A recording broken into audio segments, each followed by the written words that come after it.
So my fitness journey actually started many years ago. Now, I'm not one of those guys who played like sports in high school and just lost my weight. But when I did go off to university, I did gain quite a bit of weight. And after joining the bank after college, I gained even more weight. And then starting my first business as a mortgage broker, I gained even more weight. And I'll never forget, I was at a friend's wedding. So this may have been close to 20 years ago. I was at a friend's wedding, and after the wedding, they circulated the photos from the church on Facebook. And I just remember seeing that picture of myself. And I did look like a basketball with glasses. Like literally how round my head was rough. And then I saw some other pictures from the wedding, and I was just honestly disgusted with how I looked. And it was then that I decided that I was going to really start taking my fitness seriously. And I'll be honest, it wasn't even because I was like, oh, this is unhealthy. I just wanted a six pack. I was not happy being fat. I thought I looked disgusting. And so I wanted to get a six pack. And the thing is that, I did what a lot of people do when they want to lose weight. I stopped eating carbs and I started doing excessive cardio.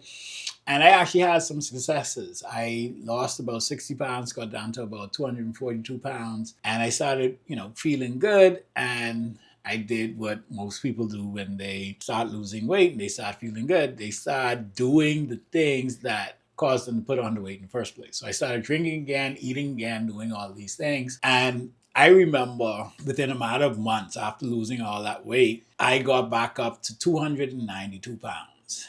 And that was really a scary thing for me because as I stood on that scale, I promised myself that if I got over 300 pounds again, I would kill myself. And it wasn't like an empty threat. Like it was something that I was really serious about. And so I decided that I was going to try and put a concerted effort into not just losing the weight, but keeping the weight off. And around the same time, I started experiencing some back pains. And so I went to the doctor for the back pain, and there was a Men's Health magazine on the coffee table, and they had in it a 6-week shred.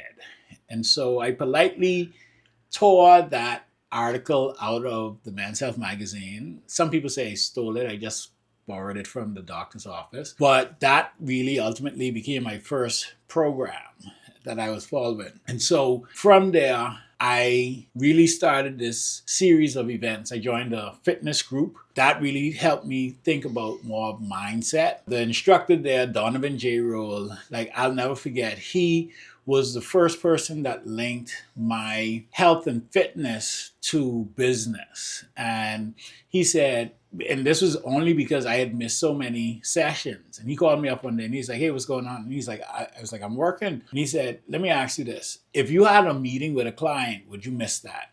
I said, no. He said, so why would you miss a meeting with yourself? He's like, you are your greatest asset. You are your most valuable asset. And then he said, why would somebody trust you to handle their mortgage if you can't even handle what you put in your mouth? And that blew my mind. And so from then I really started focusing on getting in shape and getting better. And then I realized that if I really wanted sustainable change, I had to change the behaviors, not just do things differently. And so I really started adopting the mindset of a healthy and fit person. And I'll tell you this, it was a very awkward moment between where I had the mentality of a healthy and fit person, I had the behaviors of a healthy and fit person, but I had the body of a very unhealthy person. Like I said, I was 306 pounds. So I was coming down from that. And I remember one time I went out for dinner and I decided that I wasn't going to drink alcohol. And of course, I ordered a water and everybody started giving me shit. Oh, you drinking water? Why aren't you drinking water? And then when the waitress came, she asked what I was going to have. And I only knew that I would have chicken breast and mixed veg. And so when I told her that, she literally looked at me up and down and was like, big man, you sure that's all you want? I was like, wow. And then so I stopped going out, right? I stopped hanging out with those people and I stopped going out because I didn't want to feel like that. And I really isolated myself. And so it was through that isolation that I developed the habits, and I kind of became a hermit. And so literally I would just go to work, go to the gym, and go home. And a lot of the people that I hung out with, they really stopped hanging out with me because I wasn't fun anymore. And so eventually, even my circle started to change because I became cool with some of the people at the gym. But it was really just, I'm going to stay on it. And I was having some successes. And then I remember one year I went to my first bodybuilding show and I was totally blown away. I saw the bodies. I mean, the guys had the bodies.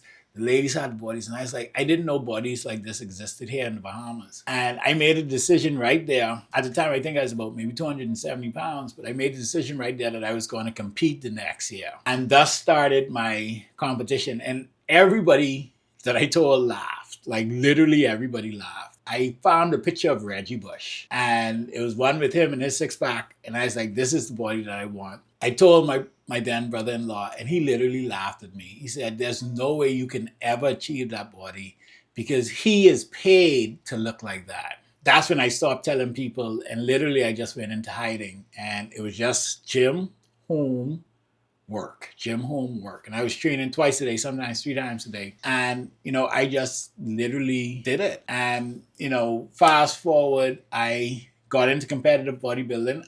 In 2014, I actually won the National Championships here in the Bahamas. And so I had the best body in the Bahamas in 2014 and the 5th best body in the Caribbean and Central America in 2015. And since then, I have retired, but fitness has always been an integral part of who I am and what I do. The thing is that working out consistently, it isn't something that I do, it's a lifestyle. And so health and fitness for me is not something that I do, it is how I live my life. And how I live my life has heavily influenced how I run my business. And so one of the ways that it actually has influenced my company is that we have goal settings that we do every year. And it's actually a framework that I got from Grant Cardone called the PPF goals, which stands for personal, professional, and financial. But because fitness is such an important part of what I do, and because I do believe in his framework, I added a second F. And so our goals are now personal, professional, financial, and fitness. And so all of my team members every year, we talk about what are your PPFF goals? What are the things that you want to accomplish personally, professionally, financially, and of course in fitness. And so that's one of the ways that it actually influences my business. There came a point in time where I was so focused on building the business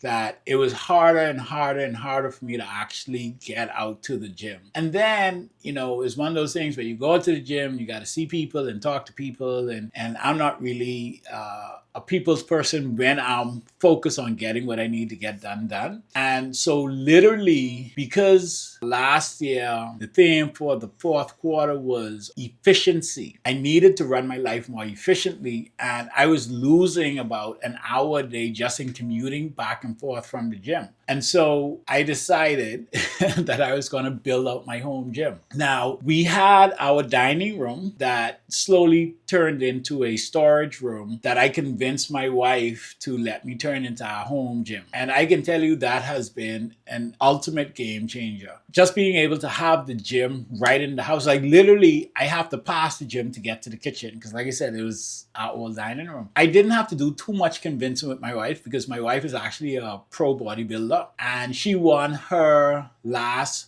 pro show training 90% out of our home gym, which is called Trench Fitness, because we in the trenches. And in the trenches is where people do very difficult work. And you all know I'm all about doing the work and getting uncomfortable. And so, and I'm talking about we got 2 dumbbells. Like I wanted to create a space that felt like I was not at home. And so we have blackout curtains and it's a small space, but I got my favorite cardio machine, which is the Arc Trainer. I got an all-in-one functional trainer and Smith machine combo. I have commercial grade weights. I have commercial grade flooring. I have my TV. And so literally, not only is there no excuse to not train, but I'm actually inspired to train because I have it right in my house. And so every day, most times twice a day, I am in there training and working on my fitness, because one of my goals now is to get my six pack back.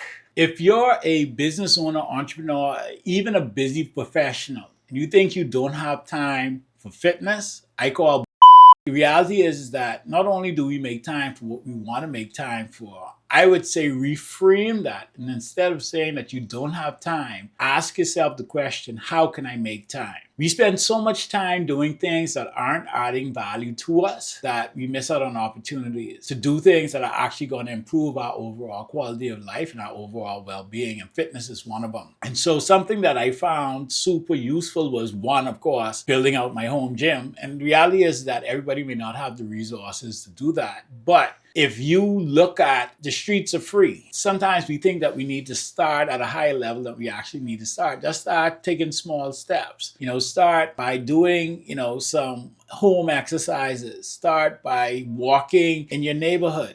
Start by not eating everything in sight. We all know what we got to do, but for some reason we convince ourselves that we can't have, or we can't do it because we're too busy or we don't have the money or whatever. Instead of saying that you can't do it, ask yourself, how can you? And your brain will automatically start thinking of ways that you can actually start incorporating more fitness into your life. And I will tell you, the fitter you become, the more money you will make. Like, there's scientific evidence behind this, but I am living proof of this, that the fitter I become, the more money I make. If you want to operate at a high level, your mind and your body needs to be fit and in sync.